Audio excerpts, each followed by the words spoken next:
Welcome to RTV. నేను మీ రవినాయక్. ఇప్పుడు అంతా కూడా సింగరేణిలో ఒక పెద్ద చర్చ జరుగుతుంది.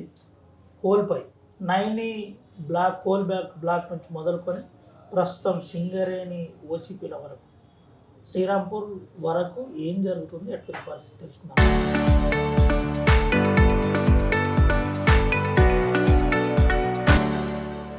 తో పాటు తెలంగాణ బొగ్గు గని కార్మిక సంఘం రాష్ట్ర అధ్యక్షుడు ఉన్నారు, మిరియాల రాజిరెడ్డి గారితో మాట్లాడించి మరిన్ని విషయాలు తెలుసుకుందాం.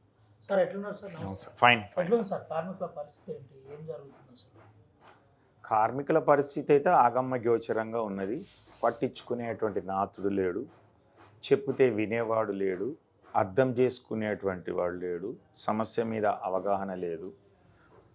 యాజమాన్యం అనేక కొత్త సర్క్యులర్లు తీసుకొచ్చి కార్మిక వ్యతిరేక విధానాలను అవలంబిస్తుంటే కూడా దాన్ని ఎదిరించేవాడు, ప్రశ్నించేవాడు లేనటువంటి పరిస్థితి.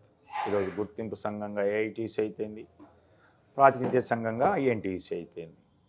ఈరోజు ఆబ్సెంటిజం సర్క్యులర్ 100 నుంచి 150కి తీసుకొచ్చారు. ప్రతి నెల 20 మస్టర్లు 16 మస్టర్లు ఉండాలి అన్నారు. అయినప్పటికీ దాని మీద వ్యతిరేకత వస్తుంది అని అన్నారు. దాన్ని క్యాన్సిల్ చేస్తారన్నారు, కానీ క్యాన్సిల్ అవ్వలేదు. ఇంకా కౌన్సిలింగ్లు నడుస్తూనే ఉన్నాయి. ఉదాహరణకు 240 చేసే మస్టర్లు చేసేవాడు కూడా ఒక నెలల దసరా పండుగ సందర్భంగా ఆయనకు సిఎల్ 11 ఉంటే ఒక 5 పెట్టుకుంటే ఆయనకు 18, 19 మస్టర్లు అయితే ఆయన కూడా కౌన్సిలింగ్ భార్య పిల్లలతో రమ్మన్నారు. ఇలాంటిది అయితేంది. ట్రాన్స్ఫర్లకి 3 సంవత్సరాల నిబంధన పెట్టడం అయితేంది. అలాగే సర్ఫేస్ జనరల్ మజ్దూర్లకి 5 సంవత్సరాల నిబంధన అయితేంది. 10వ తరగతి చదువుకోనటువంటి వాళ్ళందరినీ కూడా, రెగ్యులర్గా చదవనటువంటి వాళ్ళందరినీ కూడా విజిలెన్స్లకు పంపడం అనేటువంటిది అయితేంది. ఈరోజు శుభాకాంక్షలు తెలుపుతూ ఒక క్యాలెండర్ ఇచ్చేది ఫస్ట్, అది ఇవ్వకపోవడం అయితేంది. 41 లక్షలతోటి గతంలో ఆవిర్భావ దినోత్సవాలు చేస్తే ఈరోజు 8 లక్షల రూపాయలతోటి ఆవిర్భావ దినోత్సవాలు చేస్తేంది. స్వీట్లు ఇచ్చేటువంటి, పంపిణీ చేసేటువంటి దానికి చెక్ పెట్టినటువంటిది అయితేంది. ఈరోజు మనకు జనవరి, ఫిబ్రవరి, మార్చి మాసాలు మనకు సింగరేణిలో ఉత్పత్తి మాసాలుగా మనం తీసుకుంటున్నాం. ఈ సందర్భంగా అటెండెన్స్ బేస్డ్ ఇన్సెంటివ్ ఇస్తాం. అంటే 20 మస్టాలు చేసినట్లయితే, 22 చేసినట్లయితే 2000 రూపాయలు ఇచ్చి, ఇలాంటివన్నీ కూడా పోతున్నాయి. ఏం మాట్లాడట్లేదు. తోడుగా ఈరోజు రాజకీయ జోక్యం విపరీతంగా పెరిగిపోవడం, కాంగ్రెస్ వల్ల పెత్తనం, వాళ్ళ నాయకులు చెప్పినటువంటి విధానాలనే కొనసాగిస్తుంది యాజమాన్యం. ఈ విధంగా చేస్తుంటే గుర్తింపు ప్రాతినిధ్య సంఘాలు కూడా నిమ్మకి నీరెత్తినట్టుగా ఏం చేయలేకుండా వట్టిగానే ఉంటున్నాయి, వ్యతిరేకించారు. దీంతో కార్మికులు ఈరోజు అనుభవంతో చెప్తున్నారు. గతంలో టీబీజీకేఎస్ పాలన ఎంత గొప్పగా, ఎంత మంచిగా, ఎక్కడైనా ఎప్పుడైనా ఏ విధంగానైనా మేము ఫోన్ చేసినా, పండుగలు పబ్బాలైనా సరే, ఏ కార్యక్రమాలు ఉన్నా కానీ మాకు స్పందించేవారు. ఫోన్ ద్వారా కూడా సమస్యను అర్థం చేసుకునేవాళ్ళు. ఒక్కరు చెప్పినా కార్మికుల సమస్యను రిప్రజెంట్ చేసి దానికి పరిష్కార మార్గం చూపేటువంటి వాళ్ళు ఈరోజు చూపట్లేదు. ఉదాహరణకి ఈపీ ఆపరేటర్లు D2C అవుతుంది, C2B ప్రమోషన్ రావాలి, 2 ఏళ్లకు 3 ఏళ్లకు రావాల్సింది మాకు వస్తలేదు. గతంలో టీబీజీకేఎస్ కాలంలో బ్యాక్ డేట్ తోటి ఇప్పించిండ్రు, మీరు ఇప్పియండి అంటే అదేంటిది మాకు తెలియదే. మా పిట్ సెక్రటరీ ద్వారా, మీరు బ్రాంచ్ సెక్రటరీ ద్వారా మాకు వచ్చినట్లయితే మేము పరిశీలించి మాట్లాడతామన్నారు. తీరా బ్యాక్ డేట్ తోటి ఇప్పిస్తామన్నారు. ఇవ్వకుండా 4.5 ఏళ్ళ లేట్ అయినప్పటికీ ఇప్పుడు మొన్న ఇప్పించారు. అంతా 4.5 సంవత్సరాల సర్వీస్ నష్టపోయినటువంటి, ఇలాంటి కోకొల్లుగా ఉన్నటువంటిది. కాబట్టి ఇలాంటి సంఘాన్ని మేము ఎన్నుకున్నామా అనేటువంటిది ఒక బాధపడుతున్నటువంటిది. ఈరోజు ఏఐటీసీ 47 డిమాండ్లను మేనిఫెస్టోలో పెట్టారు. ఐఎన్టీసీ అయితే 6 గ్యారంటీలు ప్రభుత్వంలో ఎట్లా ఇచ్చిండ్రో సింగరేణి కార్మికులకు 6 గ్యారంటీలు ఇస్తూ 39 మేనిఫెస్టోలో పెట్టిన డిమాండ్స్ ఈరోజు ఏ ఒక్కటి కూడా నెరవేర్చలేదు. ఉదాహరణకు చూసినట్లయితే ఇప్పుడు సొంత ఇంటి పథకాన్ని అమలు చేస్తామన్నాయి 2 సంఘాలు, లేదా కాంగ్రెస్ పార్టీ కూడా చెప్పింది. ఈరోజు అతి లేదు, గతి లేదు. 200 గజాలు లేదు, 250 గజాలు లేదు. కనీసం 10 లక్షల రుణానికి కేసీఆర్ గారు వడ్డీని తిరిగి చెల్లిస్తే మేము 20కి ఇస్తాము, 25కి ఇస్తాం, 30కి ఇస్తామని చెప్పారు. ఒక్క 1,00,000 రూపాయలు కూడా పెంచినటువంటి సందర్భం లేదు. బట్టి విక్రమార్క గారు 8 లక్షల సిపిఆర్ఎంఎస్ని, వైద్యాన్ని రిటైర్డ్ వాళ్ళకు 10 లక్షలకు చేస్తామన్నారు. దాని మీద కూడా ఏం స్పందన లేదు. మహిళలకు బ్రహ్మాండమైన గౌరవప్రదమైనటువంటి ఉద్యోగ అవకాశం కల్పిస్తామన్నారు. ఈరోజు అండర్ గ్రౌండ్లోకి దిగేటట్టుగా వచ్చేటువంటి పరిస్థితి వచ్చింది. కాబట్టి వీళ్ళు ఇచ్చేటువంటిది ఏ ఒక్కటి కూడా, ఉదాహరణకి మరొకటి ఇన్కమ్ ట్యాక్స్ రీయింబర్స్మెంట్ అన్నారు. ఏదైతే పెర్క్స్ మీద పడేటువంటి ఇన్కమ్ ట్యాక్స్ను తిరిగి చెల్లిస్తున్నటువంటిది ఈరోజు కోల్ ఇండియాలో చెల్లిస్తున్నారు, మనకు కూడా చెల్లించాలి అని చెప్పారు. ఈరోజు ఇది 2010, 11, 11, 12 సంవత్సరాలకు కూడా అమలు జరిగింది అక్కడ కోల్ ఇండియాలో. అంటే టీబీజీ కేసు గెలవక ముందు ఇక్కడ ఏఐటీసీ ప్రాతినిధ్యం వహిస్తున్న గుర్తింపు సంఘంగా ఉన్నటువంటి కాలంలో 2 సంవత్సరాలు అక్కడ డబ్బులు ఇస్తే ఇక్కడ ఇప్పించలేకపోయారు. మళ్ళీ టీబీజీ కేసు 10 ఏళ్లలో మరి ఎందుకు ఇప్పించలేదు అని అన్నారు. అంటే టీబీజీ కేసు చాలా కార్యక్రమాలు చేపట్టింది. ఆదిరెడ్డి గారు, నేను ఒక విషయం అడుగుతాను, చెప్పండి. ఏంది ప్రస్తుతం భూపాలపల్లి నుంచి గోలేటి వరకు టీబీజీకే సంఘం పరిస్థితి ఇప్పుడు ఏ విధంగా ఉంది? ఈరోజు తెలంగాణ బొగ్గని కార్మిక సంఘం ఒక్కటే ప్రత్యామ్నాయ సంఘం, హక్కులను కాపాడగలిగేది. కార్మికుల ఆర్థిక ప్రయోజనాలు కానీ, సంక్షేమ కార్యక్రమాలు కానీ, విద్య కానీ, వైద్యం కానీ ఏదైనా సరే ఈరోజు టీబీజీ కేసు మాత్రమే అనేటువంటిది ఇప్పుడు గొలేటి నుంచి సత్తుపల్లి వరకు ఎక్కడ చూసినా కార్మికులలో ఇదే చర్చ జరుగుతుంది. ఎందుకంటే ఈ 2 సంఘాలు వైఫల్యం చెందిన కార్మికుల సమస్యలను పట్టించుకోవట్లేదు. కాంగ్రెస్ ప్రభుత్వం ఇచ్చిన హామీలను ఏ ఒక్కటి కూడా నెరవేర్చలేదు. కాబట్టి గతంలో కేసీఆర్ గారి హయాంలో బ్రహ్మాండమైనటువంటి వారు చెప్పినటువంటి 10 హామీలు ఇచ్చారు. 10 హామీలను 8 సంపూర్ణంగా చేసిర్రు. 9వది కొంత మిగిలిపోయినటువంటి మారుపేర్లకు సంబంధించింది. 10వది మోడీ ప్రభుత్వం చేసినటువంటి యాక్షన్ ఎంఎండిఆర్ యాక్ట్ వలన కొత్త బావులు అనేటివి అనుకున్నన్ని తీసుకురాలేకపోయినాం.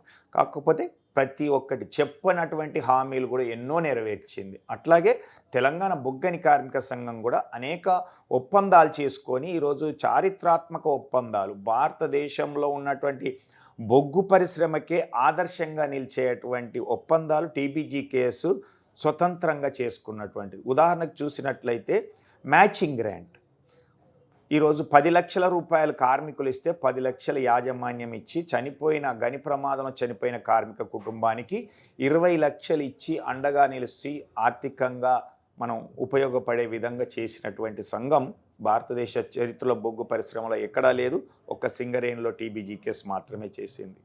అలాంటి ఇంకా మనం చూసినట్లయితే 7LEP ఘటనలో ఆ రోజు 2003లో అప్పుడే యూనియన్ పుట్టినటువంటి సంవత్సరం.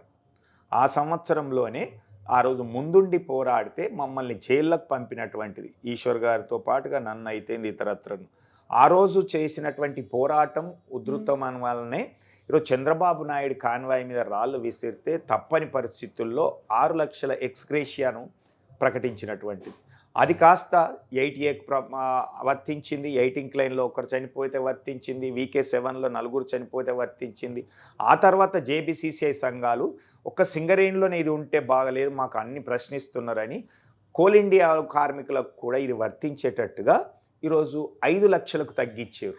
6 లక్షల నుంచి 7 లక్షలకు పెరిగితే 7 లక్షల నుంచి 5 లక్షలకు తగ్గించి అందరికి కూడా వర్తించేటట్టుగా ఏర్పాటు చేసుకున్న తర్వాత గణాంకాలు చెప్తున్నారు. మరోపక్క గతంలో ఈ సంఘం పూర్తి మనుగడ లేకుండానే కేసీఆర్ చేసిందని కార్మికుల్లో ప్రచారం ఉంది. ఏం చెప్తారు? కనీసం సింగరేణి ఎన్నికల్లో కూడా టీబీజీ కేసు నిలబడలేని దుస్థితికి ఎందుకు వచ్చింది? ఒకటి, ఈరోజు టీబీజీ కేసు స్వతంత్రంగా చేసింది అని నేను చెప్పిన ఇప్పుడు ఒకటి. రెండవది, మనం ఆ రోజు లాభాల వాటను కూడా 2011, 12లో 2 సంవత్సరాలు 12, 13లో గెలిచిన తర్వాత 2 సంవత్సరాలు కూడా కాంగ్రెస్ ప్రభుత్వం ఉన్నప్పటికి కూడా దీక్షల ద్వారా అందరి బీఆర్ఎస్ పార్టీ సహకారంతో లాభాల వాటను కూడా 16 ఉన్నదాన్ని 17, 17 నుంచి 18కు పెంచుకున్నటువంటిది. ఆ తర్వాత తెలంగాణ వచ్చిన తర్వాత బీఆర్ఎస్ పార్టీ సహకారంతో, కేసీఆర్ గారి సహకారంతో బ్రహ్మాండంగా ఇందాక చెప్పినవి అన్నీ కూడా నెరవేర్చినాం. అలాంటి సంఘం మొన్న ఎన్నికల్లో ఎందుకు పోటీ చేయలేదు అనేటువంటి దాంట్లో, ఏదైతే అసెంబ్లీ ఎన్నికల్లో ఈరోజు కోల్బెల్ట్ ఏరియాలో ఉన్నటువంటి 10 నియోజకవర్గాల్లో 1 నియోజకవర్గం మాత్రమే కోవలక్ష్మి ఆసిఫాబాద్ గెలిచారు. కాబట్టి మిగతా ఆ కోల్ బెల్ట్ ఏరియాలలో సింగరేణి కార్మిక వర్గం బీఆర్ఎస్ పార్టీని ఆదరించలేదు అనేటువంటిది. హైదరాబాదులో ఏ విధంగా అయితే 19 సీట్లను గెలుచుకుందో, మరి కోల్ బెల్ట్లో మనం ఇంత గొప్పగా చేసినటువంటి కార్మిక వర్గం మనల్ని ఎందుకు ఆదరించలేదు అనేటువంటి ఉద్దేశంతో కేసీఆర్ గారు ఒకవేళ టీబీజీకేస్ పోటీ చేసినా కానీ అదే పరిస్థితి ఉంటుందేమో అనేటువంటి ఆలోచనతోటి ఆయనకున్నటువంటి కొంత రిపోర్ట్స్ కావచ్చు, దాని ప్రకారంగా ఈరోజు పోటీ చేయకుండా ఉందాము అనేటువంటి ఆ నిర్ణయానికి కట్టుబడి మనం పోటీలో చేయలేదు. తప్పితే కార్మిక వర్గంలో కానీ కార్మికులలో కానీ ఈరోజు ఎట్లుంది ఇప్పుడు కార్మికుల్లో మీ పరిస్థితి ఏంటి? ఈరోజు మా ఆవిర్భావ దినోత్సవ వేడుకలను జరుపుకున్నాం. మొన్న నైనీ బ్లాక్ వ్యతిరేకంగా చేసినటువంటి నేను పోరాటం, అదే అడగబోతున్నాను. నైని బ్లాక్ హోల్ బ్లాక్ అంశంలో టీబీజీకేఎస్ ఏ స్టాండ్ మీద ఉంది? ఇంటెన్షన్లీ కావాలని బీఆర్ఎస్ పార్టీ ఇదంతా రాద్ధాంతం చేస్తుంది అని ఉప ముఖ్యమంత్రి అంటున్న పరిస్థితి. మీరేం చెప్తారు దీని మీద? ఈరోజు అన్యాయం, అవినీతి, అక్రమాలు, దోపిడీ ఈ సింగరేణిని పీల్చి పిప్పి చేసి ఆర్థికంగా దివాలా తీసి ప్రైవేటీకరణ చెయ్యాలనేటువంటి ఆలోచనతో ఉన్నటువంటిది కాంగ్రెస్ ప్రభుత్వం యాజమాన్యం వాళ్ళకు అనుకూల నిర్ణయాలు తీసుకుంటుంది. ఈ విషయాలన్నింటినీ వెలుకు తీసింది ఎవరు? BRS party. హరీష్ రావు గారు అయితేంది, కేటీ రామారావు గారు అయితేంది, మా ఈశ్వరన్న లాంటి వాళ్ళు అయితేంది, తెలంగాణ బొగ్గని కార్మిక సంఘం మాత్రమే ఈరోజు కార్మిక వర్గాన్ని చైతన్యం చేస్తుంది, ఆ విషయాలన్నింటినీ వెలుకు తీస్తుంది, వాస్తవాలన్నీ చెప్తున్నది. సైట్ విజిట్ విధానం ఏంటి, ఆ సర్టిఫికేట్ ఏంది, ఎందుకు పెట్టిర్రు, దానివల్ల లాభాలు ఏంటి, నష్టాలు ఏంటి, కంపెనీ ఏ విధంగా ఆర్థికంగా దివాలా తీసే పరిస్థితి ఉన్నది అనేటువంటిది ఇవన్నీ వివరిస్తున్నారు. రెండోది, బట్టి విక్రమార్క గారు ఒక ఆలోచనతోటి చేసిండు అనేటువంటి దాన్ని ఈరోజు నేను కాదు, ఎన్టీవీకి అనుకూలంగా ఉన్నటువంటి అలా అల్లుడికి ఏదైతే వెన్సార్ కంపెనీ ఈరోజు ఏఎల్పీలో కూడా చేస్తూ ఉన్నది, దానికి కట్టబెట్టడం కోసం మెగాతోటి జాయింట్ వెంచర్గా పోదామనేటువంటి అంశాన్ని ఇప్పుడు ఏబిఎన్ వాళ్ళైతే ఇతర ఛానళ్ళు వెలుకు తీసినటువంటి సందర్భంలో ఆయన అక్కస్తో చెప్తున్నటువంటిది.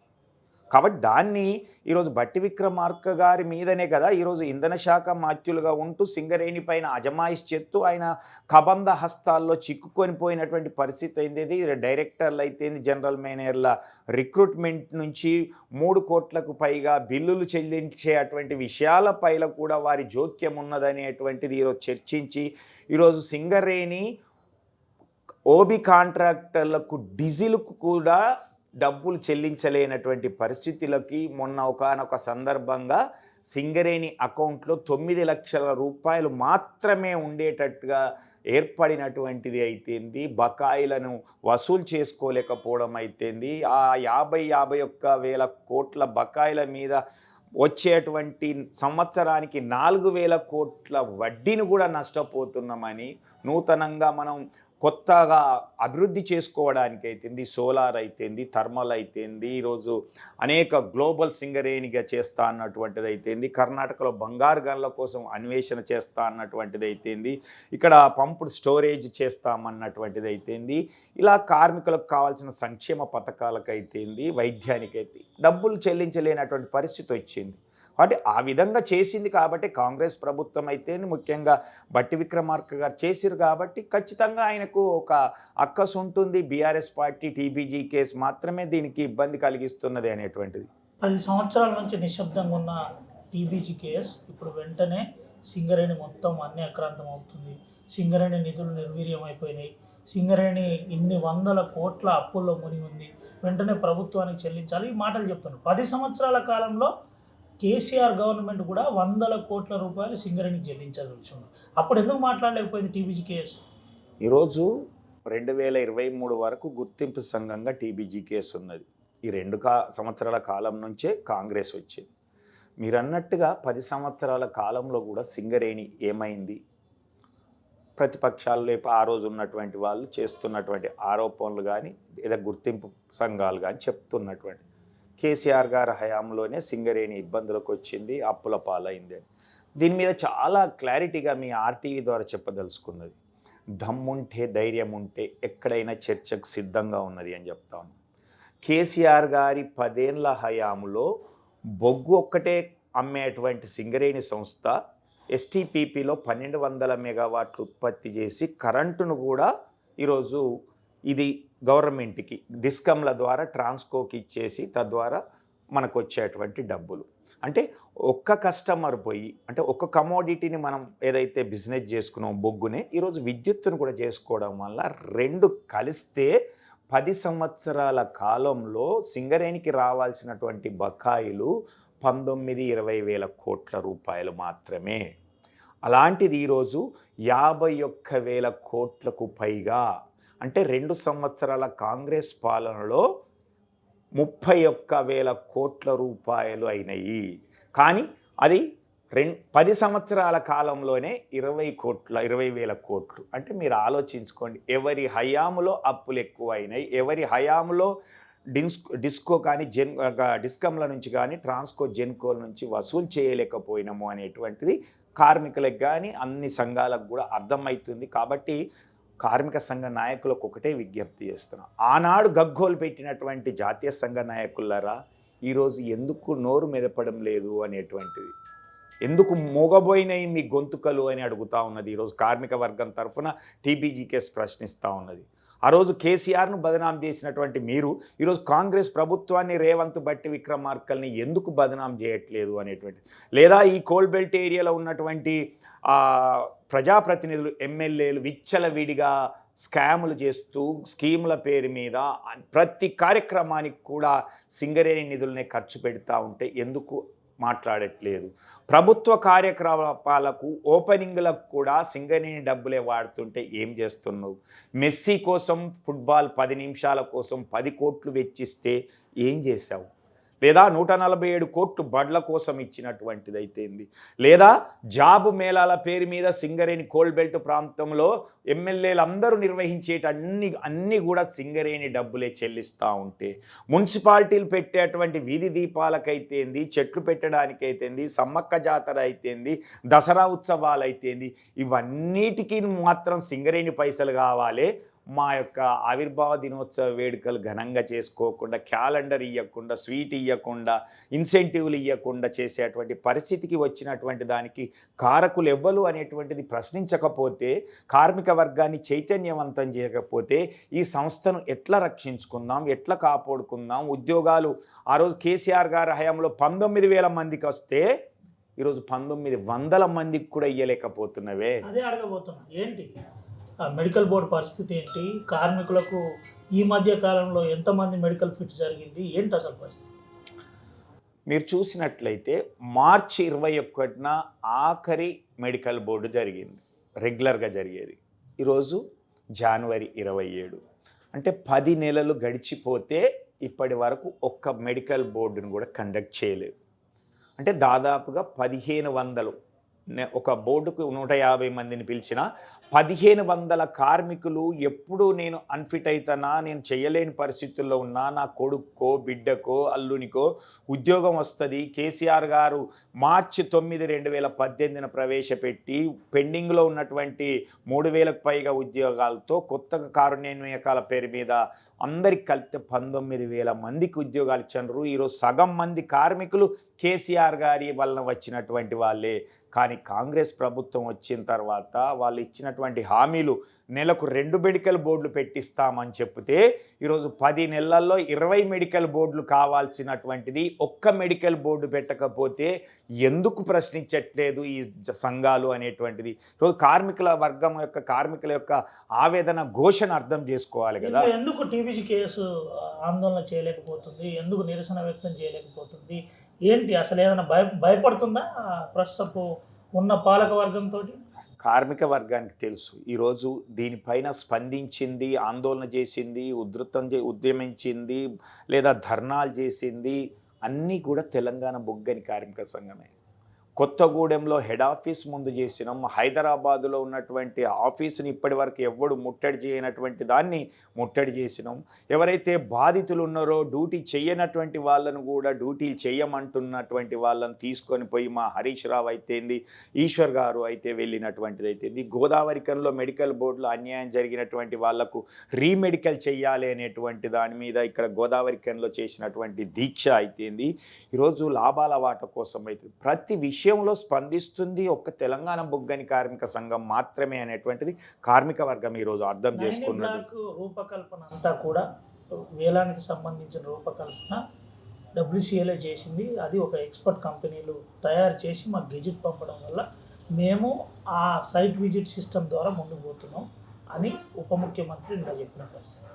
కానీ కొంతమంది కావాలని మా ప్రభుత్వం మీద బురద జల్లే కార్యక్రమం, దట్టు ఒక ఉప ముఖ్యమంత్రిగా, దళితునిగా, సీనియర్ కాంగ్రెస్ నాయకునిగా నన్ను బదనాం చేస్తున్నారని చెప్తున్నారు. మీరు ఏమంటారు దీన్ని? ఈరోజు అది పూర్తి వాస్తవాలని చెప్దాం. ఆధారాలతో సహా గెజిట్తో సహా చూపెట్టి తప్పకుండా నేను కూడా చెప్తాను. మీరు జిల్లా తప్పకుండా. మీరు టీబీజీకేఎస్ కార్మిక సంఘం అధ్యక్షుడు కాబట్టి మీకు దీని మీద ఒక క్లారిటీ ఉండాలి. తప్పకుండా నేను తెలంగాణ భవన్లో పెట్టినటువంటి మీటింగ్లో కూడా కొన్ని పత్రాలు చూపించడం జరిగింది.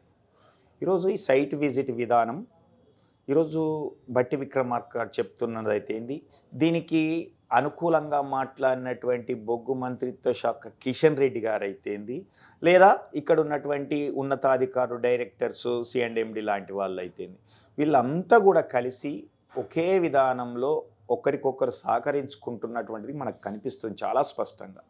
బట్టి గారు చెప్పినటువంటి దానికి కిషన్ రెడ్డి గారు వత్తాసు పలకడం అయితేంది, ఏదో తూతూ మంత్రంగా ఒక కమిటీ వేయడం అయితేంది. ఆ కమిటీలో ఒక సభ్యుడు ఒక మారపల్లి వెంకటేశ్వర్లు అనేట అతను సింగరేణిలోనే ఇప్పటికీ ఆన్ రోల్లో ఉండు ఈరోజు డెప్యుటేషన్లో లేదా లీన్లో అంటాం, అది బొగ్గు మంత్రిత్వ శాఖలో పనిచేస్తున్నటువంటి ఆయనతోటి కమిటీ వేస్తే ఆ వ్యక్తి 10 మందిని అధిగమించి డీజీఎం నుంచి ఏజీఎం ప్రమోషన్ పొందితే ఆయన సంస్థ పట్ల లేకపోతే అధికారి పట్ల అనుకూలంగా ఉంటాడా వ్యతిరేకంగా ఉంటాడో ఒక్కసారి ఆలోచించమని కోరుతా ఉన్నాను. కాబట్టి ఇది కంటి తుడుపు చర్యగానే ఈ కమిటీ వేసిండ్రు, అనుకూలమైనటువంటి నివేదిక కోసమే వేచారు.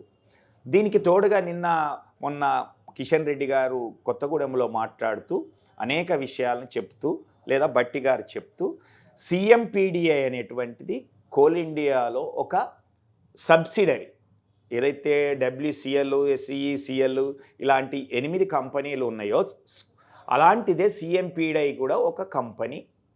ఆ కంపెనీ ఇచ్చినటువంటి నివేదిక లేకపోతే సూచించినటువంటి 2018లో సూచించినటువంటి దాని ప్రకారంగానే ఈ సైట్ విజిట్ విధానం అనేది ప్రవేశపెట్టినామని చెప్తా ఉన్నారు. Well and good. కానీ ఆ రోజు బీఆర్ఎస్ ప్రభుత్వం అమల్లో ఉన్నది కదా, అధికారంలో ఉన్నది కదా, మరి 2023 వరకు అంటే 18 నుంచి 23 వరకు 5 సంవత్సరాల కాలంలో సైట్ విజిట్ అనేటువంటి నిబంధన ఏ కాంట్రాక్ట్లోనైనా చేర్చి అనుకూల వ్యక్తులకు సంస్థలకు ఇచ్చినటువంటి దాఖలా ఉన్నదో చూపించాలి. రెండోది, భారతదేశంలో బొగ్గు కానీ గనులను నిర్వహిస్తున్నటువంటిది వెలుకు తీసేటువంటిది 1 కోల్ ఇండియా, 2 సింగరేణి, 3 మనకు ఆ తమిళనాడులో ఉన్నటువంటి నైవేలి లిగ్నైట్ కంపెనీ, దీనికి తోడుగా NMDC national mineral development corporation, ఈ మధ్యలో ఎన్టీపీసీ లాంటి వాళ్ళు కూడా తీస్తున్నారు. ఈ 4 అనేటువంటి కంపెనీలే ప్రధానమైనటువంటిది. ఈ 4 కంపెనీలో మనది వదిలేస్తే మరి కోల్ ఇండియాలో లేదు అని కిషన్ రెడ్డి గారే చెప్తా ఉన్నారు, బట్టి విక్రమార్క గారు కూడా చెప్తా ఉన్నారు. అలాగే నైవేలిలో సైట్ విజిట్ విధానం ఉన్నప్పటికీ అక్కడ ఖచ్చితంగా విజిట్ చేసినటువంటి ప్రతి ఒక్కరికి సర్టిఫికెట్ ఇస్తున్నామని చెప్తా ఉన్నారు. అలాగే కోల్ ఇండియాలో ఇది డీమ్డ్ టు బి, ఎవరైతే వేస్తారో వాళ్ళందరూ కూడా సైట్ విజిట్ చేసినట్టుగానే భావించి దీన్ని అంగీకరిస్తామని చెప్పారు. మరి ఎక్కడ నువ్వు చెప్పినటువంటి దానికి నువ్వు చూపించినటువంటి సిఎంపీడీఐకి దీనికి గత ప్రభుత్వం ఎందుకు చేయలేదు, నువ్వే ఎందుకు చేసినావు, ఈ 2 సంవత్సరాల కాలంలోనే ఎందుకు అమలు జరుగుతుంది అనేటువంటిది కార్మిక వర్గం అయితేంది అందరూ కూడా అర్థం చేసుకుంటున్నారు. కాబట్టి ఈరోజు కాంగ్రెస్ మీద వ్యతిరేకత వస్తున్నటువంటిది కాబట్టి దాన్ని ఏదో కప్పిపుచ్చుకోవడానికే ఈరోజు చేస్తున్నటువంటి ప్రయత్నం. గౌరవ అధ్యక్షురాలు కవితకు మీకు తెగదెంపులు అయిపోయినట్టేనా, ఇంకేమైనా సంబంధం ఉందా? మేము గౌరవ అధ్యక్షురాలుగా ఉన్నటువంటి కవిత గారికి ఎన్నడో కూడా మనం జనరల్ బాడీ మీటింగ్ పెట్టుకోవడం, దానిలో తీర్మానం చేయడం, ఆ తర్వాత ఈశ్వర్ గారు, కొప్పుల ఈశ్వర్ మాజీ మంత్రివర్యులు ఏదైతే ఈ పండుగ ఇంటర్నల్ కనెక్టివిటీ ఫోన్ సంభాషణ ఎలాంటిది లేదు. ఈ యొక్క టీబీజీకేఎస్కి ఫౌండర్ ఈశ్వర్ గారు, ఆయనని మనం ఇన్ఛార్జ్గా పెట్టుకున్నాం. ఆ తర్వాత జనరల్ బాడీలో ఆయనను మన గౌరవ అధ్యక్షులుగా పెట్టుకొని ఆమెకు కూడా తెలియజేసినాం. గతంలో ఉన్న మాజీ అధ్యక్షురాలు గౌరవ అధ్యక్షుడు ఆరోపిస్తున్న ఆరోపణ ఇప్పుడున్న సీఎం బామ్మార్దికి దీనికి సంబంధం అనే కాకమ్మ కథలు చెప్తున్నారు. కానీ మీ హరీష్ రావే ఎవరైతే ఇప్పుడు చెప్పబడే వ్యక్తికి గతంలో కాంట్రాక్ట్ ఇప్పించిండో ఇదంతా డైవర్షన్ పాలిటిక్స్ జరుగుతున్నాయి. సింగరేణిని నిర్వీర్యం చేసే కుట్రలో బీఆర్ఎస్ కూడా భాగం అవుతుంది అంటున్నారు. ఒకటి నేను చెప్పదలుచుకున్నది నిజంగా ఇక్కడ అవాస్తవం, వారి ఆరోపణలన్నీ అవాస్తవం. ఒకటి నేను చెప్పదలుచుకున్నది ఏంటంటే ఇక్కడ బంధుత్వం కానీ కులము కానీ లేకపోతే ఇంకేది చూస్తలేదు కాంగ్రెస్ ప్రభుత్వం. ఎక్కడైతే సింగరేణి ద్వారా మాకు కమిషన్ల రూపంలో ఏ విధంగా దండుకోవచ్చు అనేటువంటిది ఒకటి, రెండోది అనుకూల వ్యక్తులకు కట్టబెట్టాలి అనేటువంటిది రెండు. బీఆర్ఎస్ హయాంలో వీళ్ళందరూ పార్టిసిపేట్ చేయొద్దు అని అనలేదు, పార్టిసిపేట్ చేయమని మేము సైట్ విజిట్ విధానం పెట్టలేదు. అందులో రావచ్చు, ఏమున్నది, సృజన్ రెడ్డి కంపెనీకే శోధా కంపెనీకే రావచ్చు. వారి భార్య పేరు మీద ఉన్నటువంటి దీప్తి రెడ్డి ఎండిగా ఉన్నటువంటి శోధా కంపెనీ వెంకటేష్ కని కోల్ మైన్ కొత్తగూడెం వీకేఓసి అంటాం, వీకేసీఎం దానికి వచ్చింది. దాని మీద ఈ సైట్ నిబంధన అనేది ఎందుకు పెట్టిండ్రు అనేది మేము ప్రశ్నిస్తూ ఉన్నాం. సృజన్ రెడ్డి కాంట్రాక్ట్ చెయ్యొద్దు సింగరేణిలో అని మేము మాట్లాడట్లేదు, శోధా కంపెనీ చెయ్యొద్దని అనట్లేదు. ఆ శోధా కంపెనీ ఓనరు కందాల ఉపేందర్ రెడ్డికి స్వయాన కూతురే కావచ్చు. ఆ రోజు వచ్చింది అని అంటే ఆ రోజు ఏమన్నా అవినీతికి పాల్పడిందా చెప్పమంటున్నాం. ఒకవేళ వస్తే ఎక్కడొచ్చింది, ఎట్లొచ్చింది, ఎవరిని బెదిరించినాం, ఎవరికి ఇచ్చినాం, ఆయన నిబంధనలు పెట్టినామా అనేటువంటి చెప్పినట్లయితే దాన్ని కార్మిక వర్గం హర్షిస్తారు. తప్పితే ఊరికే ఏదో బీఆర్ఎస్ హయాంలో చేసిందని వారు అలా చెప్పడం అనేది సరైంది కాదు. ఏం చెప్తారు కవిత కామెంట్స్ మీద? మీరు కార్మిక సంఘం నాయకుడిగా మీరు ఏం చెప్తారు? వారు ఒక పార్టీని పెట్టాలనుకున్నారు, ఇందులో సస్పెండ్ చేయబడిండ్రు, కేసీఆర్ కూతురు కాబట్టి వారికి మైలేజ్ కోసమా లేకపోతే కొన్ని తప్పుడు నివేదికలు వచ్చినటువంటి వాటినో ఏదో ఒకటి చెప్పుకొని కార్మిక ప్రజలలో ఉంటూ ఏదో చెప్పి బీఆర్ఎస్ పార్టీని అయితేంది టీబీజీ కేసును బదనాం చేయాలనేటువంటి ఆలోచనతో చేస్తున్నట్లుగానే భావిస్తాను. నిన్నటి వరకు పెంచి పోషించిన టీబీజీ కేసుకు కవిత వ్యాఖ్యలు లాభమా నష్టమా? టీబీజీ కేసు కానీ బీఆర్ఎస్ కానీ నష్టం అనేది జరగదు. ఎందుకు అంటే తెలంగాణ బొగ్గని కార్మిక సంఘం కార్యకర్తలందరూ కూడా బీఆర్ఎస్ పార్టీకి అనుబంధంగా ఉన్నటువంటి టీబీజీ కేసులోని కొనసాగుదామని చెప్తా ఉన్నారు. ఎవరన్నా పోతే ఒకరిద్దరు పోయినటువంటి వాళ్ళతోటి అలాంటి పెద్ద నాయకత్వం ఉన్నటువంటి వాళ్ళు కాదు కాబట్టి ఎలాంటి ఇబ్బంది జరగదు. రెండవది ఈ సింగరేణిలో ఉన్నటువంటి Singareni miners and engineering workers union అనేటువంటి దాంతో కలిసి పనిచేస్తాం జాగృతి అని చెప్పుకో ఉంటున్నారు. ఆ సంఘానికి ఏమాత్రం కార్మికులలో ఆదరణ ఉన్నదో మనందరికీ తెలిసిందే. కాబట్టి అలాంటి వాళ్ళతో పొత్తు ఉన్నప్పటికీ లేనున్నప్పటికీ మాకైతే వారితోటి నష్టం జరిగేటువంటిది లేదు. వాళ్ళ వ్యాఖ్యల వల్ల ఒకరిద్దరు ఏమన్నా చర్చించుకుంటారేమో తప్పితే టీబీజీ కేసుకు ఎలాంటి నష్టం లేదు అనేటువంటి 3 క్వశ్చన్లు అడుగుతాను, అడిగి మన ఇంటర్వ్యూ ఏంటి అంటే సామనపల్లి ఓసి కాడ నుంచి మొదలుకొని ప్రైవేటీకరణ దిశగా కంపెనీలు ముందడుగేస్తున్నాయని మీ సంఘం ఆరోపిస్తుంది. ఏంటి మీ దగ్గర ఏం ఆధారాలు ఉన్నాయి, ఏంటి అసలు పరిస్థితి? ఈరోజు సింగరేణిలో గోదావరి పరివాహక ప్రాంతంలో ఉన్నటువంటి బొగ్గు నిక్షేపాలను ఇప్పటి వరకు అనేక బ్లాక్స్ని ఎక్స్కవేషన్ చేసి దాంట్లో ఎక్స్ప్లోరేషన్ చేసి దాని రిజల్ట్స్ తీసుకున్నటువంటి దాంట్లో సపోజ్ ఒక 80-90 బ్లాకులు ఉన్నట్లయితే అలా సగం మాటికి లీజుకు తీసుకున్నది సింగరేణి. ఇంకొక సగం బ్లాకులు లీజులు తీసుకోకుండా మేమొక్కలమే మోనాపలిగా ఉన్నాం, మాకెవడు పోటీ రాడు అనేటువంటి ఉద్దేశంతో లీజు తీసుకున్నటువంటి బ్లాకులు ఉన్నాయి. ఏదైతే ఎంఎండిఆర్ యాక్ట్ 2015 పార్లమెంట్లో ప్రవేశపెట్టిందో ఆ ప్రవేశపెట్టినటువంటి దాని ప్రకారంగా మోడీ ప్రభుత్వం ఈ యొక్క ఆక్షన్లో పాల్గొంటేనే మీకు బ్లాకులు ఇస్తామని చెప్పినటువంటి దాంట్లో ఆ రోజు సత్తుపల్లి అయితేంది, కోయగూడెం అయితేంది, శ్రావణపల్లి అయితేంది, KK6 అయితేంది అండర్గ్రౌండ్ మైన్, ఈ 4 బ్లాకులను ప్రవేశపెట్టడం జరిగింది. దీన్ని మనం ఆ రోజు వ్యతిరేకించినాం. 2 బ్లాకులకు బిడ్డింగ్ అయింది. ఇందులో సత్తుపల్లి కోయగూడెం 2 వ్యక్తులకు వచ్చినా సరే కేసీఆర్ గారు ఒకటే చెప్పారు, అధికారులు సహకరించొద్దు, యాజమాన్యం సహకరించొద్దు అని అన్ని సంఘాలను కలుపుకొని దానికి వ్యతిరేకంగా పోరాటం చేసి బిడ్డ ఇక్కడికి వస్తే తట్టెడు మట్టి కూడా తీయేమేయం ఖబర్దార్ అని చెప్తే ఈ రోజు వరకు కూడా తట్టెడు మట్టి కూడా సత్తుపల్లి కోయగూడెంలో తీయలేకపోవడం అయితేంది. అది టెక్నికల్గా లీగల్గా కూడా ఇబ్బందులు జరిగినటువంటిది అయితేంది. ఈరోజు కోయగూడెం అనేది 170 యాక్ట్లో ఉన్నటువంటి దానిలో ఒక ఎస్టీ అసోసియేషన్ ద్వారా మాత్రమే ఆ బొగ్గు బాయిని తీసుకోవచ్చు, లేదా అంటే పబ్లిక్ సెక్టార్ జెన్కో లాంటిది అయితేంది, సింగరేణి లాంటి వాళ్ళే తీసుకోవాలి. కాబట్టి మా డబ్బులు మాకు ఇవ్వండి, మేము వెళ్ళిపోతామని చెప్తే దాని మీద ఈరోజు కేంద్రం అయితేంది, రాష్ట్రం అయితే కానీ ఇంకా దాని మీద నిర్ణయం తీసుకోలే, డబ్బులు ఇస్తా అంటే వెళ్ళిపోతూ ఉన్నాడు. అది మనకు అలాట్ చేయమని అడగొచ్చు. రెండోది, సత్తుపల్లిలో వాళ్లకు ఓబీ పోయడానికి, మట్టి పోయడానికి, మళ్ళీ OC2 ప్రాంతంలో పోయడానికి అనుమతించండి అని చెప్తే ఆ రోజు ఉన్నటువంటి డైరెక్టర్ జీవి రెడ్డి గారు సహకరించకపోతే, ఈ సైట్ విజిట్ విధానానికి కూడా సహకరించకపోతే ఆ అధికారిని ఈరోజు నీకు డైరెక్టర్గా రెన్యువల్ చేయకపోవడం వలన ఆయన VRS తీసుకొని వెళ్ళిపోయినటువంటి పరిస్థితి ఈ కాంగ్రెస్ హయాములో అధికారులు చేసినటువంటి ఫలితంగా వెళ్ళిపోవడం అయితేంది. రెండవది, NVK శ్రీనివాస్ గారు అనే డైరెక్టర్ని జనరల్ మేనేజర్గా డిమోట్ చేసిండ్రు. ఎందుకంటే వారు కూడా వీటికి అంగీకరించకపోవడం అయితేంది, సంతకాలు పెట్టకపోవడం అయితేంది. SME అనే ఎక్స్ప్లోజివ్స్ సప్లై చేసేటువంటి దాంట్లో 30% అధికంగా వేస్తానంటే ఆ టెండర్ మీద సంతకం పెట్టడం అది కార్మికులకి, సంస్థకి నష్టదాయకం అనేటువంటి చెప్పినటువంటి సందర్భంలో ఆయనకు ఆ విధంగా చేసినటువంటిది అయితేంది. ఇలాంటి వీటికి అనుకూలించకపోవడం వల్లనే ఈరోజు సత్తుపల్లిలో కూడా అవంతిక వాళ్ళు స్వయంగా చెయ్యలేరు అనేటువంటిది అర్థమైంది. వాళ్ళు కూడా చెయ్యలేమని కోర్టుకు పోయినారు. కాబట్టి ఈ రెండింటిని రద్దు చేసి సింగరేణికి కేటాయించాలి అనేటువంటి.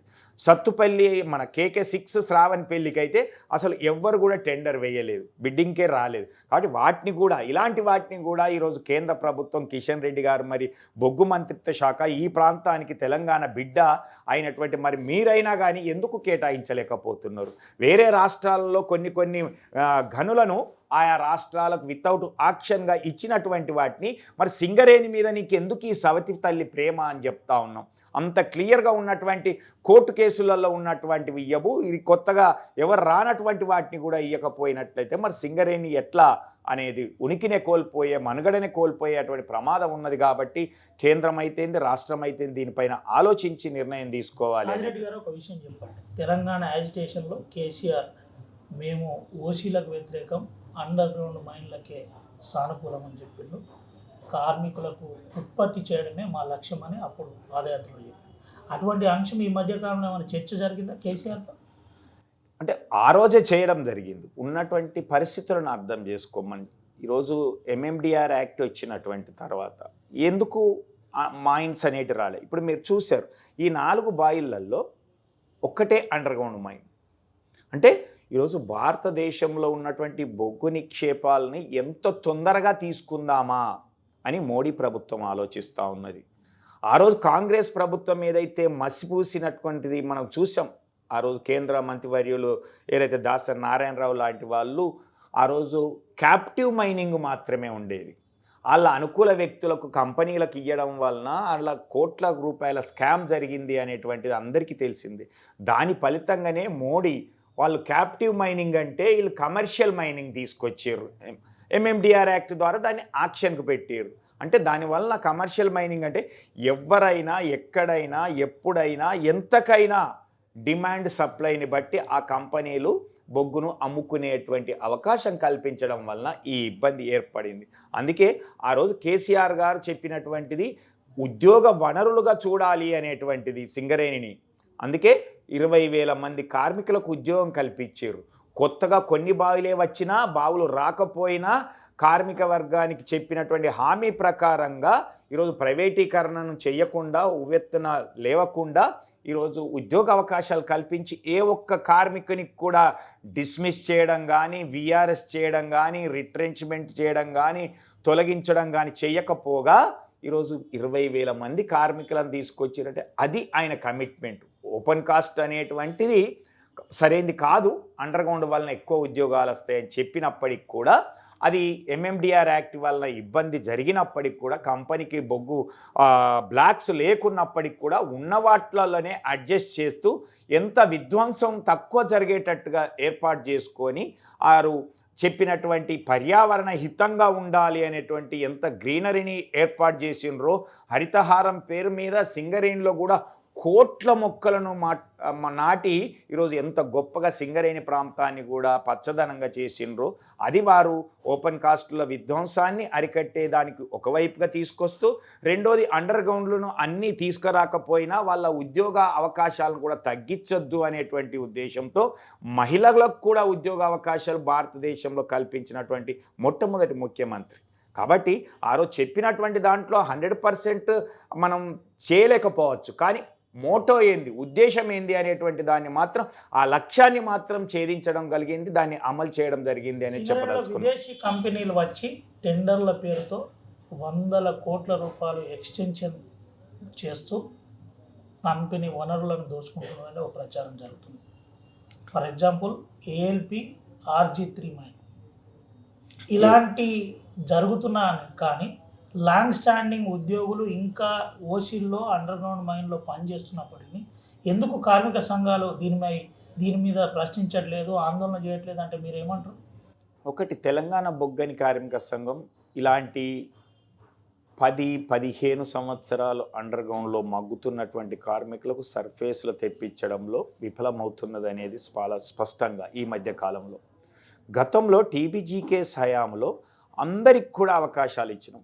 ఒక డివిజన్లో సర్ఫేస్ వేకెన్సీస్ ఉంటే అన్ని డివిజన్లలో ఉన్నటువంటి వాళ్ళను కూడా కొన్ని సందర్భాల్లో తీసుకోవడం, కొన్ని సందర్భాల్లో ఆయా డివిజన్లకు మాత్రమే పరిమితమైనటువంటి కానీ ఈరోజు కొత్తగా గెలిచినటువంటి సంఘాలు 5 సంవత్సరాలు అండర్ గ్రౌండ్లో చేస్తే మాత్రమే ఆ కార్మికుడిని సర్ఫేస్కు తీసుకురావాలి అనేటువంటి నిబంధన పెట్టడం వలన కొన్ని డివిజన్లలో ఇబ్బంది జరుగుతున్నది.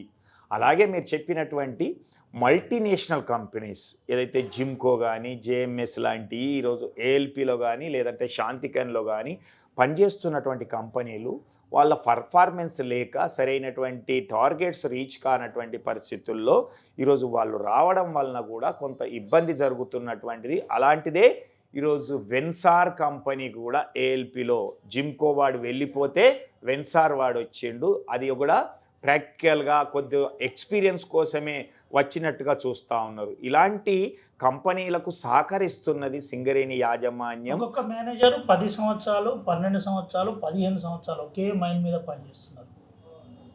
ఇంజనీర్లు, టెక్నికల్ ఇంజనీర్లు కూడా అక్కడే ఉంటున్నారు. అయినా కార్మిక సంఘం ఇలాంటి నాయకులు మాట్లాడలేదు. ఏంటి దీని మీద దేనికి సంకేతం ఇది? ఒకటి, పర్ఫెక్షన్ అనేటువంటిది యాజమాన్యానికి ఒకటే చెప్తాను. ఒక పనిని ఒక వ్యక్తి సంవత్సరాల పాటు చేయడం వలన పర్ఫెక్షన్ వస్తుందని చెప్తున్నటువంటి యాజమాన్యానికి TBGKS ఒకటే చెప్పదలుచుకున్నది. మీకున్నటువంటి నిబంధనలు అయితేంది, ఏదైతే కీ పోస్టులు ఉన్నటువంటి దాంట్లో 3 సంవత్సరాల కంటే ఎక్కువ పెట్టద్దు అనేటువంటి దాంట్లో ఈ మధ్య కాలంలో అనేక మందిని కూడా మార్చినప్పటికీ ఇంకా కొన్ని మైన్లలో, ఉదాహరణకు గోదావరికని RG1లో ఉన్నటువంటి లెవెనింగ్ లైన్ మేనేజర్ గారు ఏదైతే ఉన్నారో వారు 18 సంవత్సరాలుగా వివిధ హోదాలలో under manager, senior under manager, deputy manager, additional manager ఇలాంటి వాళ్ళు ఉంటున్నటువంటిది. అలాగే GMగా అంటే మేనేజర్ అయితేంది, ఏజెంట్గా అయితేంది, GMగా కానీ ఒకే మైన్కు ఉన్నటువంటి నాగేశ్వరరావు లాంటి వాళ్ళు అయితేంది, రఘురామ్ లాంటి వారి PEగా కానీ, EEగా కానీ, AEగా ఉన్నటువంటి విధానమే. ఇలాంటి వ్యక్తుల వలన నీకు కంపెనీకి నష్టం జరుగుతుంది. కొన్ని సంస్థలతో కానీ లేకపోతే కార్మికులతో ఉన్నటువంటి ఆ అనుబంధం వలన మీరు సరైనటువంటి విధి నిర్వహణలో కొన్ని నిర్ణయాలు సరిగా తీసుకోకపోవడం వలన ఈరోజు ALP మైను అతిపెద్ద నష్టం చేకూరుస్తున్న సింగరేణికి గుదిబండగా తయారైనటువంటి దాంట్లో కూడా ఈరోజు టెక్నాలజీ పేరు మీద మీరు చేస్తున్నటువంటి 11 లైన్ కానీ, 9 లైన్ కానీ, శాంతిగని కానీ, ALP మైన్ కానీ, ఈ హైలీ టెక్నాలజీ దాంట్లో ఇలాంటి అధికారులను ఉంచడము అనేటువంటిది చాలా ఇబ్బందికరమైనటువంటిది అయితేంది. లేదా కొంతమంది మేనేజర్లు కానీ వాళ్ళు ఆ పై అధికారులకు సహకరించకపోతే ట్రాన్స్ఫర్ చేసినటువంటి సందర్భాలు కూడా ఇదే ALP మైన్కు సంబంధించినటువంటి కూడా మనం చూసినాం. కాబట్టి సంస్థ అనేది సంస్థ అభివృద్ధి, రక్షణ, లక్ష్యము, ఉత్పత్తి, ఉత్పాదక కోసం పనిచేయాలి. కానీ కొంతమంది వ్యక్తుల కోసం పనిచేసినట్లయితే ఇలాంటి సంస్థ అభివృద్ధి జరగదు అనేటువంటి తెలంగాణ బొగ్గని కార్మిక సంఘం చాలాసార్లు చెప్తా ఏం చేయబోతున్నారు? బొగ్గు స్కామ్ పై టీబీజీకేఎస్ చివరి లైన్ ఏ విధంగా ఉండబోతుంది? ఈ సింగరేణి సంస్థను కాపాడుకోవాలి, రక్షించుకోవాలి. ఉపాధి అవకాశాలు ఉన్నటువంటి తెలంగాణలో అతిపెద్ద సంస్థ సింగరేణి. దీన్ని కాపాడుకుంటేనే ఉన్నటువంటి ఉద్యోగస్తులు ఏదైతే కొత్తగా వచ్చినటువంటి 20,000 మంది ఇంకా 30-35 ఏళ్ళు చేయాల్సినటువంటి వాళ్ళు రిట్రీట్మెంట్స్ కానీ వీఆర్ఎస్ లేకుండా పనిచేయాలన్నా, కొత్తగా ఉద్యోగ అవకాశాలు కావాలన్నా ఈరోజు సింగరేణి సంస్థ కాపాడాలి. ఈ సంస్థను కాపాడాలంటే కాంగ్రెస్ కానీ జాతీయ సంఘాలు కానీ ఏఐటీసీ ఐఎన్టీయూసీలు వాళ్ళకి చిత్తశుద్ధి లేదు అనేటువంటిది ఈ 2 సంవత్సరాల్లో అర్థమైంది. కాబట్టి కార్మికులకి ఒకటే చెప్తా ఉన్నాను, ఈరోజు సింగరేణి సంస్థను కాపాడగలిగేటువంటిది ఒక బీఆర్ఎస్ పార్టీ మాత్రమే, అలాగే తెలంగాణ బొగ్గని కార్మిక సంఘమే. ఇది ఎందుకంటే మా సంఘం అనేటువంటి మా సంస్థ అనేటువంటి భావంతో ఉన్నటువంటి నిలబడబోతుందా కార్మికుల పక్షాన లేదా? తెలంగాణ బొగ్గని కార్మిక సంఘం ఖచ్చితంగా ఈ సంవత్సరంలోనే దసరా లోపే ఖచ్చితంగా ఎన్నికలు నిర్వహిస్తుంది. నిర్వహించకపోతే సంస్థను కోర్టు ద్వారానైనా నిర్వహించేటట్టు చేస్తాం. ఇది 2 సంవత్సరాల నిబంధనతోటే ఏర్పడినటువంటి ఎన్నికలు కాబట్టి ఖచ్చితంగా టెక్నికల్గా 9వ నెలతోటి అయిపోతుంది. కాబట్టి ఎన్నికల్లో పెట్టుమంటాం, ఎన్నికల్లో పోటీ చేస్తాం, గెలుస్తాం, కార్మికులకు అండగా నిలుస్తాం, ఈ సంస్థను కాపాడుకుంటాం. రాష్ట్ర ప్రభుత్వానికి ట్రేడ్ యూనియన్ నాయకునిగా, అధ్యక్షునిగా మీరేం చెప్తారు, ఏం సలహా ఇస్తారు? ఒకటి, ఇప్పుడున్నటువంటి కాంగ్రెస్ ప్రభుత్వానికి తెలంగాణలో ఒకటే విన్నవించుకుంటున్నాం. సింగరేణి కార్మికుల తరఫున తెలంగాణ బొగ్గని కార్మికులు, అయ్యా కాంగ్రెస్ ప్రభుత్వమా, ఈ సింగరేణి సంస్థను కాపాడండి, రక్షించండి, ఉద్యోగ అవకాశాలు కల్పించండి, చనిపోయిన ఇన్వాలిడేట్ అయినటువంటి పిల్లలకు ఉద్యోగాలు ఇవ్వండి. 4 నెలలుగా ఉద్యోగ ఆర్డర్ల కోసం వేచి చూస్తున్నారు, 10 నెలలుగా మెడికల్ బోర్డు కోసం చూస్తున్నారు.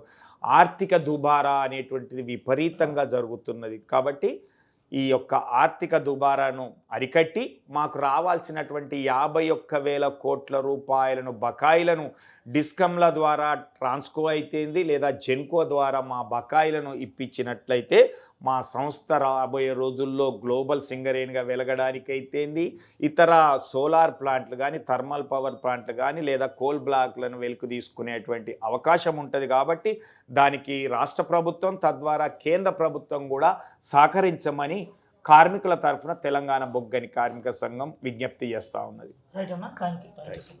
ఇది పరిస్థితి. 51,000 కోట్ల రూపాయలు మా అప్పును మాకు చెల్లించాలని చెప్తున్నారు. ఇది గనక చెల్లిస్తే సింగరేణి సజీవంగా ఉండే విధంగా పలు అభివృద్ధి కార్యక్రమాలు వెలికితీతల అంశం లాంటి చేసుకోవచ్చని చెబుతున్న పరిస్థితి. దీంతోపాటు ఇటు రాష్ట్ర ప్రభుత్వానికి చాలా క్లియర్గా ఒక విషయం చెబుతున్నారు. సైట్ విజిట్ అంశంలో గతంలో జరిగిన గందరగోళం మీద మిర్యాల రాజిరెడ్డి ఒక క్లారిటీ ఇచ్చే ప్రయత్నం చేశారు. దీంతోపాటు కొంతమంది అధికారుల వల్ల సింగరేణి కంపెనీ ఇబ్బందులో కూడుకుపోతుంది, వెంటనే దీనిపై ఆలోచించాలని ప్రభుత్వానికి కూడా చెప్పారు. దీంతోపాటు కార్మికుల పక్షాన పోరాటం చేసిన ఏకైక కార్మిక సంఘం తెలంగాణ బొగ్గుగని కార్మిక సంఘం అని చెబుతూనే ఎవరైతే ఆరోపణ చేస్తున్న ఈ ప్రస్తుత పాలకులు ఉన్నారో వాళ్ళది అవాస్తవమైన ఆరోపణ, కావాలనే సింగరేణి 9 బ్లాక్ అంశం అంతా కూడా గందరగోళంగా మార్చారు. ప్రైవేటీకరణ దిశగా ఇటు కేంద్ర రాష్ట్ర ప్రభుత్వాలు ఆలోచన చేస్తున్నాయి. కార్మికులందరూ ఒకటి కావాలి, రానున్న రోజుల్లో సంఘటితంగా అంశాలపై పోరాటం చేయాలని కార్మిక సంఘం నాయకుడు మిర్యాల రాజిరెడ్డి అధ్యక్షుడు చెప్తున్న పరిస్థితి కనబడుతుంది. దీంతోపాటు కవిత మనుగడ కోసం జస్ట్ ప్రచారం కోసమే ప్రయత్నం చేస్తుంది తప్ప కవిత వల్ల మాకు ఒరిగేది ఏమీ లేదని ఆర్టీవీతో ఎక్స్క్లూజివ్గా టీబీజీకేఎస్ రాష్ట్ర అధ్యక్షుడు మాట్లాడిన పరిస్థితి కనబడుతుంది. సుమంతరావు, అవినాయక్, ఆర్టీవీ, ఆదిలాబాద్. చరిత్ర సృష్టించినోడు ఇప్పుడు ఆ చరిత్రని తిరగరాయబోతున్నాడు. అబద్ధాల గోడల్ని బద్దలు కొట్టి నిజాలను రాగా మీ ముందుంచబోతున్నాడు. నిజమైన వార్తల కోసం వెంటనే డౌన్లోడ్ చేసుకోండి రా యాప్ని.